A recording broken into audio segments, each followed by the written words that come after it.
Tonight, standing by Kenney, Dr. Richard Starke conveying his support for the newly elected PC party leader, plus this fundamental change in our tax system is designed to keep our economy strong.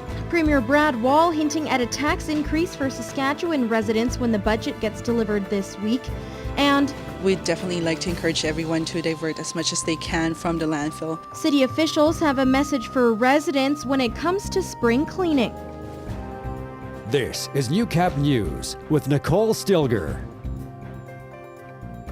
Good evening and thank you for joining us. After losing the leadership race this past Saturday, Vermilion-Lloydminster MLA Dr. Richard Starke is now standing behind new PC leader Jason Kenney. I'm supporting Mr. Kenney in what he's trying to do. I mean, the mandate that he received from the members was very clear, and we've met this morning. Jason and I met this morning already, and we've certainly agreed to move ahead and leave what's been in the past, and I look forward to doing that. Dr. Starke adds, in regards to a unified party, there is room for moderate progressive conservatives. I absolutely believe there's a place for us, and I think it's extremely important that we stay at the table and continue to raise the kinds of issues and the concerns that are reflective of that. And if you walk away from that table, then you can't really expect to influence the future direction of the party. So I will be there, and I will be at the table, and I will raise those issues.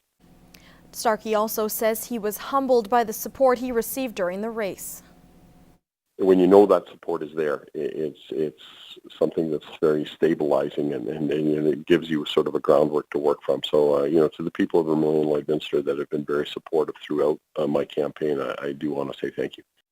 There were almost 1,500 votes cast, and Jason Kenney received approximately 75% of them at the PC Leadership Convention this past weekend.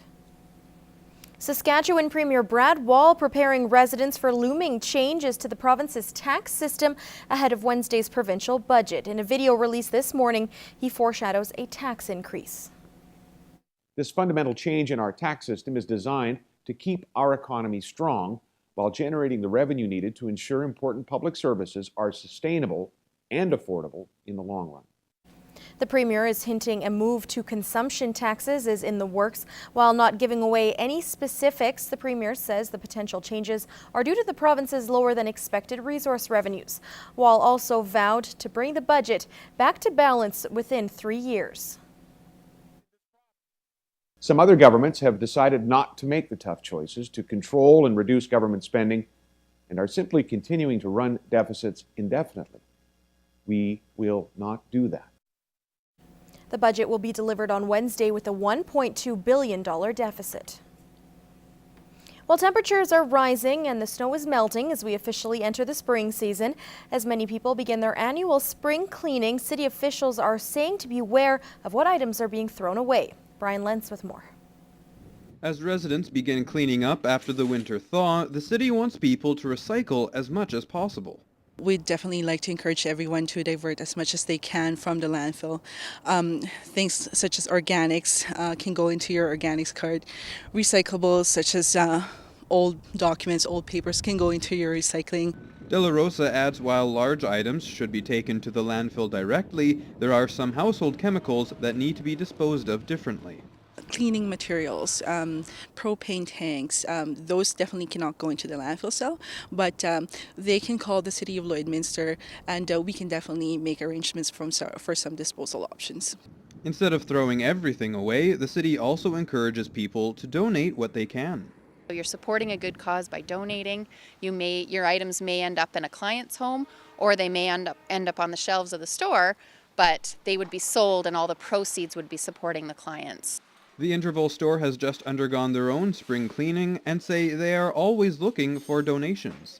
What we're looking for right now is anything that you would have that maybe your kids have outgrown, or maybe you've changed your dishes and you're wanting to do something with the old ones. As long as it's not broken, or if it's usable to somebody, we can definitely do that. We even accept your used grocery bags because we use those at the till.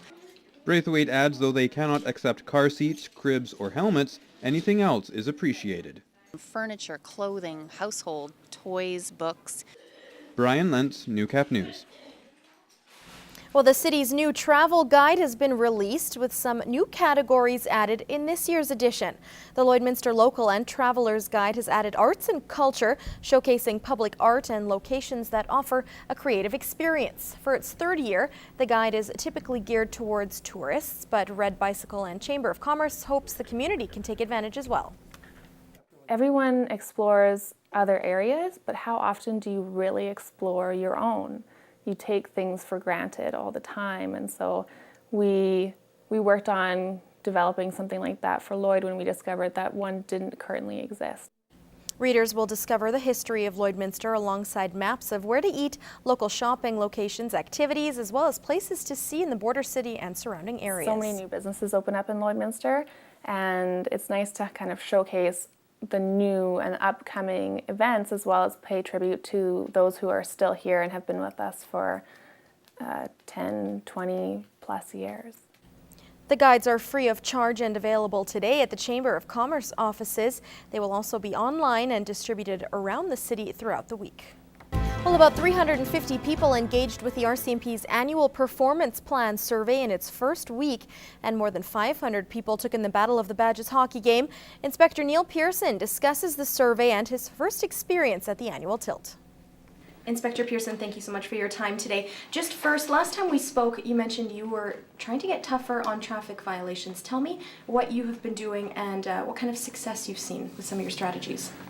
Well, to further that, we had a survey conducted here through the city to help establish our priorities for the upcoming year. We have a process called the annual performance plan that's dictated by the RCMP, and part of that is to get feedback from citizens, groups, politicians and such, and in that came out traffic as one of those elements. So one of our 4 priorities for this year will be traffic.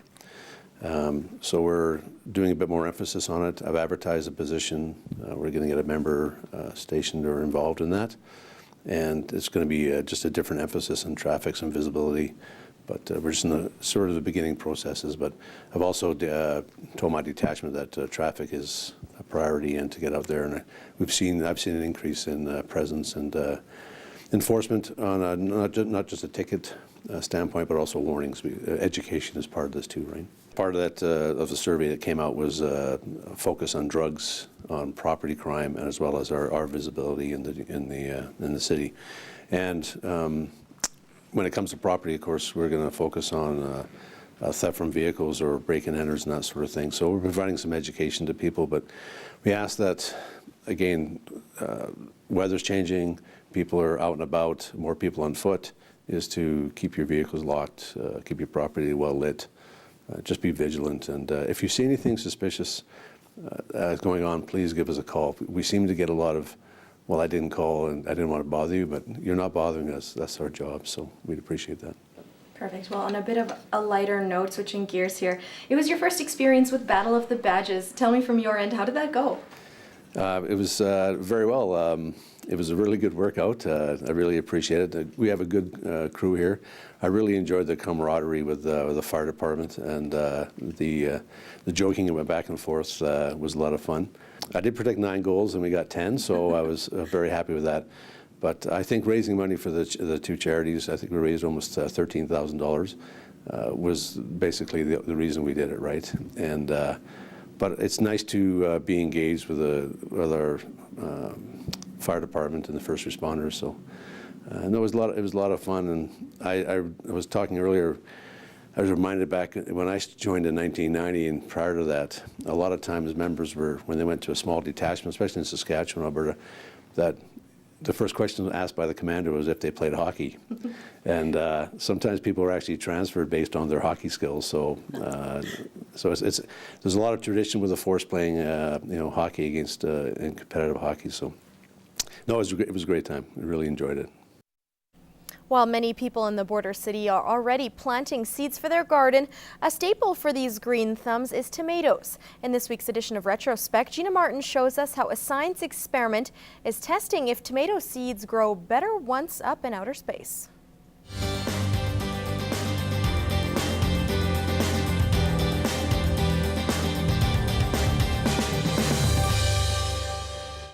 I don't think they'll grow as well as the ones that didn't go in space.